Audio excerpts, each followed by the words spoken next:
So it's April 2011. I need a job. I'm running out of money. No theater jobs in sight, no music, nothing. I need a job. But I don't want a job. I want to do what I love to do for the rest of my life. It's not that I don't want to work. It's just that I don't want to work for anybody that would hire me. So I'm terrified that I'm not looking, and I'm terrified that if I look hard enough, I might find one. Well, fear can test anybody's faith. And I'm so scared that I start applying for jobs everywhere. Walmart, U.S. truck driving school, script supervisor on a CC Dynamite porno film. Because Craigslist will give you hope in those hard times, ladies and gentlemen. Nobody called me back except Macy's. Now that's great. But see, Macy's want to do a background check. They want to do a drug test. That's fine. But what Macy's don't understand is that I make a better employee after that hit of medical marijuana in the morning. Now, it's medical for a reason. I'm menopausal. And customer service is just the wrong place for me without my meds. But that's okay. I detox, and I get a job interview at Macy's. Well, Macy's is right next door to my gym at the time, and after my workout, I discovered that I done forgot my makeup and the shoes that go with my outfit. So I figure, okay, I will buy a pair of shoes in Macy's, and then I will take them back after the interview. Because I can't afford $59.95 for some cheap shoes made in China. So the guy brings me the shoes. I can't even get my toe in. My bunion is cussing me out. And that's when I have a hot flash and mood swing on the guy. I'm like, let me tell you something about Chinese people, young man.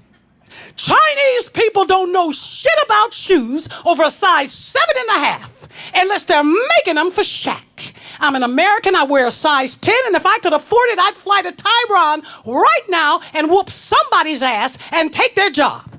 And I'd storm out of the shoe department. I'm looking militant. Nobody's gonna hire me looking like this. I look like a cross between Cornel West and Lil Wayne. So I figure, I got to get some lipstick to fix this. So I head down to the makeup counter, and the lighting is bad, ladies. You know how bad the lighting is. So I have to take the makeup girl's word for it. And she's like, you look good in that color. Now I'm on my way up the escalator, pure light and mirrors. I look like I'm wearing charcoal number 10 on my lips. If I could had the time, I'd go back down there and whoop that girl's ass and take her job because she lied to me. Now I'm walking through the doors of personnel looking like something out of Predator 2. I'm shaking my keys in there to let everybody know I ain't homeless and I got a car note. Well, the little guy that's interviewing me, he looked like he about 13. And then, I say, I'm sorry for my gym shoes. He says, that's okay. And I'm thinking, I know it's okay because you got a job. So we sit down and we start the interview process, and he asked me, is it ever okay to steal from your employer? And I'm thinking, is this a trick question? Part of the drug test? Because who in their right mind gonna say yeah? Then he asked me, well, if you observe an employee, bending the rules, leaving early, what would you do? How would you handle it? And I'm thinking to myself, well, I probably would approach that employee and say, please, don't tell on me. And then we get down to the bottom line. How much does this job pay? He said, well, it's on call. It pays $7.40 an hour. I'm thinking, $7.40 an hour? You mean to tell me Macy's can't kick in another dime so I can get almost 2 gallons of gas to get to work? And then he asked me, do I have any conflicts? And I'm thinking, I'm conflicted. I'm even here. I'm conflicted. I would have to work 8 whole hours to pay for those cheap shoes downstairs. And I'm a conflict away from calling my medical caregiver right now, waiting till I get to the car, but I don't say any of that. I just say, no, no conflicts, because I need a job. And I walk out of Macy's pretty certain I'm going to get this job.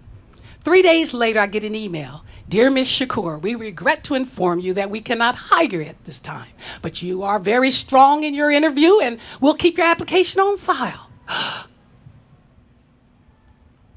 almost was to tears. This was my last hope, Macy's. And then at the same time, I felt this incredible sense of relief. It was like the universe was saying, do what you love to do for the rest of your life. Because nobody is going to hire the incredible menopausal Hulk. So it's May 2011. I'm sitting on my couch, clutching the remote, glued to Fox News, CNN, and MSNBC. I'm stressed out, wondering, hoping, are the Republicans in Congress going to vote to extend my unemployment benefits? Now I'm surrounded by boxes because I got to move out of my loft of 8 years in Detroit into a little bedroom into my sister's house in the suburbs in Southfield. It's not my fault Wall Street crashed. It's not my fault the too big to fail failed, but yet here I am sitting here trying to figure out how to pay for the U-Haul truck and the storage unit. And to add insult to injury, I'm listening to them call me a 99er, lazy, don't want to work. I'm thinking, lazy? You calling me lazy when you getting ready to take a break from doing nothing from the last time you took a break from doing nothing? Don't want to work? I've been working all my life, as did my mother and her mother and her mother and her mother before that. I paid my taxes and my dues. I earned those benefits. And before I knew it, I was so mad I was on my feet. I was screaming at the TV, vote, you constipated Mitches! And when I heard myself screaming at the TV, shouting to a Congress who couldn't see or hear me, I vowed that I was going to do what I love to do for the rest of my life. Now, I didn't know what was going to happen. I moved into that little bedroom in my sister's house, and 3 months later, I met the Moth. My girlfriend introduced me to the Story Slam in Detroit. Well, I went up there. I didn't win. I was like 2/10 away, but I said, when I finish this theater project, I'm going back, and I'm going to win. And I went back, and I told the story I just told you at Macy's, and I won. And so that meant I had to go to the Grand Slam. And that was the opportunity of my life. I said, if I go to the Grand Slam and I tell my story and I win, I can get a job working in a health food store. Maybe somebody's out there will employ me. Because I couldn't work for corporate America anymore. It would just sucks my soul to be a secretary. I wanted to just do what I love, be an artist, sing, dance, tell stories, live my life. Well, I told the story that I just told you at the Grand Slam. Well, I didn't win. I came in second. But the Moth came up to me and said, hey, do you want to host the Moth Story Slam that we're starting in Ann Arbor? And I said, yes, because I love to tell stories. I come from a long line of storytellers, old black women from the South who could weave a tale. They were masters. They could make going to the store sound like Lord of the Rings. I mean, when I threw my hat in, I was like, I didn't even know I could measure up to them, which I can't. But I said yes, and they said, well, we're going to pay you $50. $50. And I was so happy because I could count it. 1, 2, 3, 4, 9, 10, $50. Doing what I loved. Oh, I could cry thinking about it right now.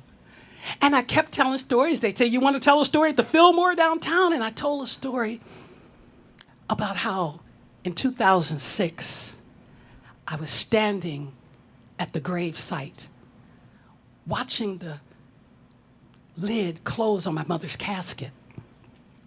Now, I was devastated. I knew I could never be the same again. It was the day after Thanksgiving, and I could find little to be thankful for.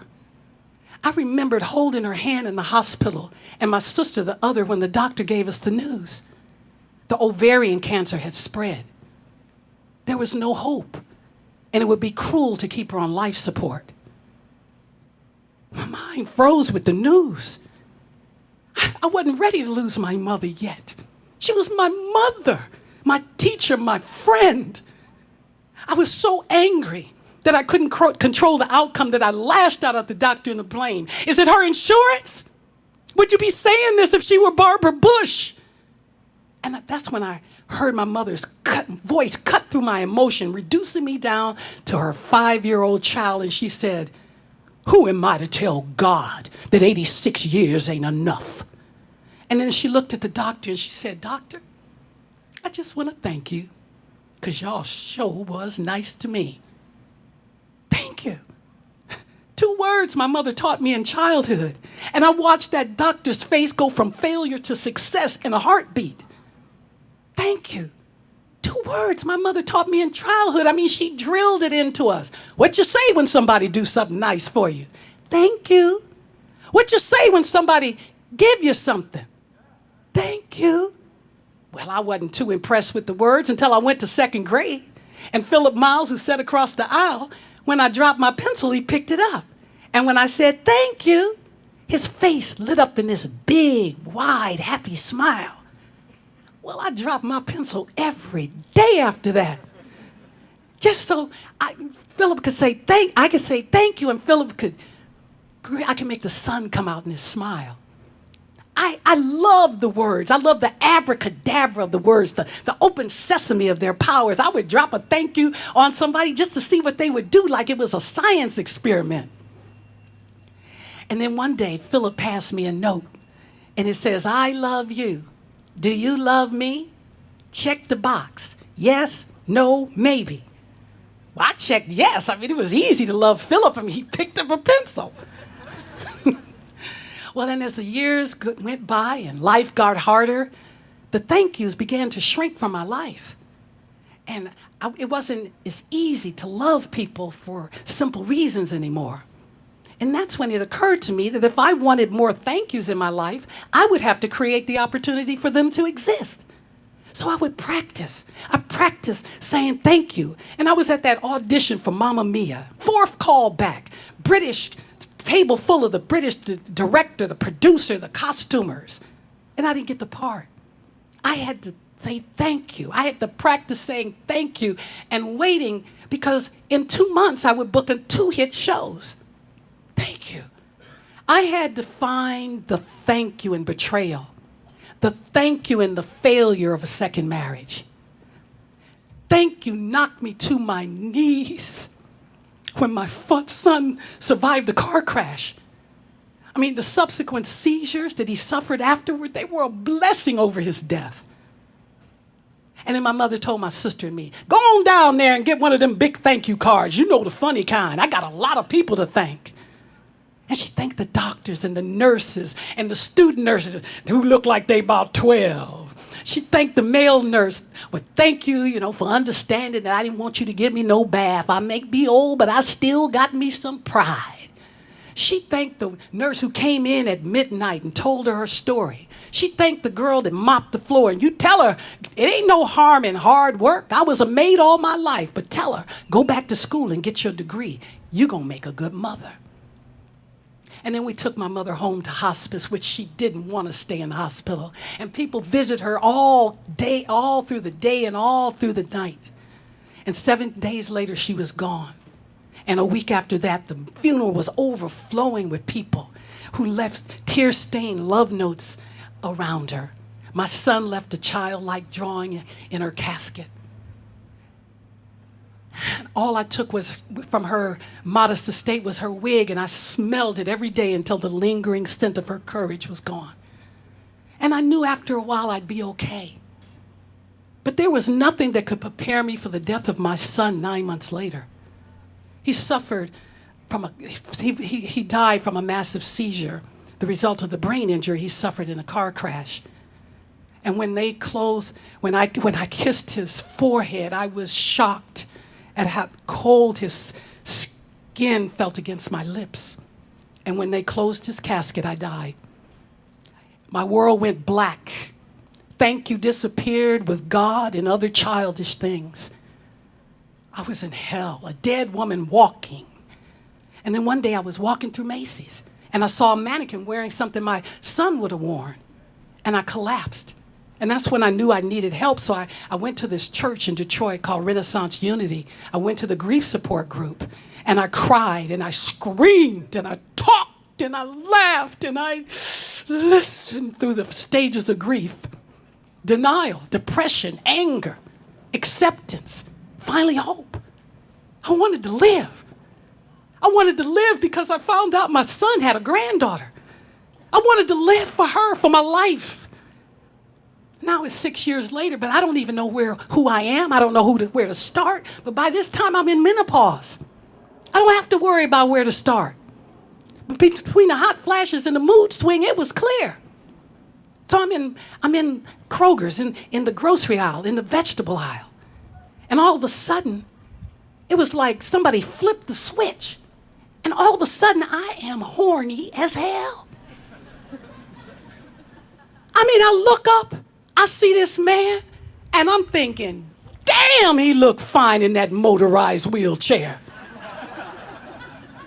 Now, when I say I'm horny, I'm talking about horny like a 13-year-old boy. Horny like if you saw Monsters Ball, Halle Berry. Because if it was me, I would have fornicated with Billy Bob Thornton, his father, and all the extras. It was unusually hot.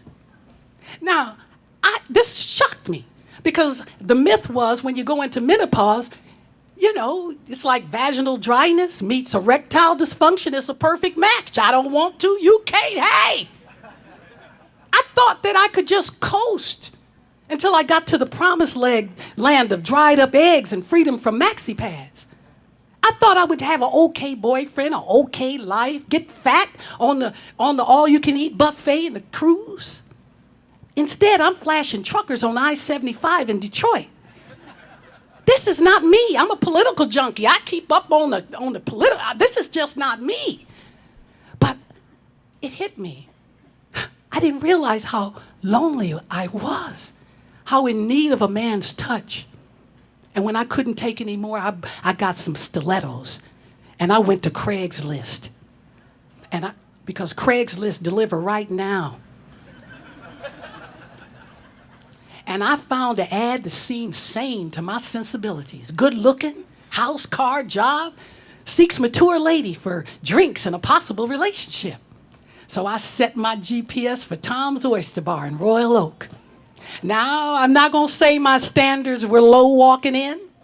Let's just say they were specific. If the man looked halfway decent and had a pulse, we get naked tonight. Now, I walk in and I'm hoping that the bad boy at the end of the bar is him. And when I get down there, that man look good. Bedroom eyes, luscious lips, big old juicy Jewish nose. Woo, he looked just like a Slurpee sitting on a bar stool. And he say to me, oh, you look beautiful. You're much more than I expected. And I said, well, thank you. He said, and you're exotic. And exotic is really a racist buzzword for me. But coming from him, it didn't sound racist. It just sounded honest, you know? So I'm thinking, okay, I'll be honest too. And I said, I like Jewish men. And I like Italian men that look Jewish. Matter of fact, anybody with a big schnozzle turns me on. Whenever I see a big schnozzle, I break out in a Jewish Negro spiritual. I will hold your penis in my hand. I was just hot, that's all I'm saying. Anyway, we sit down at the bar and we engage in some stimulating talk. He tells me about his Russian Jewish family coming to America, becoming successful business persons, you know, and he deals in collectibles and antiques. He studied art in Italy. And I was just listening to his mouth move. But I'm a lady. I can multitask. I can listen to you tell your life story and want to suck those lips off your face at the same time. And finally, we get down to the bottom line. Why are you here? And I told him about my long journey back from grief and loss, and that I was really here to just have a big old bang-up time. And he said, yeah, I like sex too, but you're beautiful. You look worthy of a relationship to pursue. And I'm thinking, relationship? Oh my God, that's a red flag. Relationship, that's a woman trap. Relationship, that's a storefront of promises you can't keep. And plus, I didn't know whether I was ready for a relationship or not, whether I was ready to love and lose again. So when he said, well, do you want to come back to my house and see my African art collection? I said, yeah. And we went back there and he said, go around, look around. His house was like a whimsical art museum. Paintings, colorful paintings all over the wall. He said, go upstairs, take a look around. I went up there and on his bedroom wall, he has all these antique posters. Framed antique posters, and I see one that says, Parliament Funkadelic, Brides of Funkenstein, Paris, France. I said, that's me. He said, yeah, that's my favorite band too. I said, no, you don't understand. I'm one of the brides of Funkenstein. I sang with Parliament Funkadelic. I was there. He goes, no shit. I said, yeah. And then that's when I decided I'm going to keep my panties up. Check this out. So we go downstairs. He serenades me on his guitar. And 3 days later, oh my God, we make love. And it was wonderful. I'm in love. I wanted to give him the world. A month later, we hit a little wrinkle, ironed it out. Second month bump, smoothed that out. Third month, he said, Satori, I can't handle a girlfriend right now. You talk too much. You're too intense. You're just too much for me. My heart fell into my stomach. It swished around. I was like, oh. And then I heard what he said. He said, you're too much. Too much. That was a measurement from grief, from dead to too much. He said he just wanted to be complacent. I'm way past complacent on the scale of life. And I thought to myself, oh my God, grief has taught me. It's taught me how to win. It's taught me how to lose. It's taught me how to love, and it's taught me how to bounce back. And I just said, thank you. Even though my heart was breaking, thank you. I thought about those words my mother told me. And I said, listen. He said, but I want to be your friend. And I said, well, listen, if you want to be my friend, I just want to say, if I come across as being too much, you have my mother, Annie Lou Magruder, and my son, Noah Abdul Shakoor Abdullah Muhammad Ahmad to thank. Because I'm going for being way too much. I'm going for kissing the lips off the face of life and everybody in it. Because I'm alive. I'm alive. Thank you.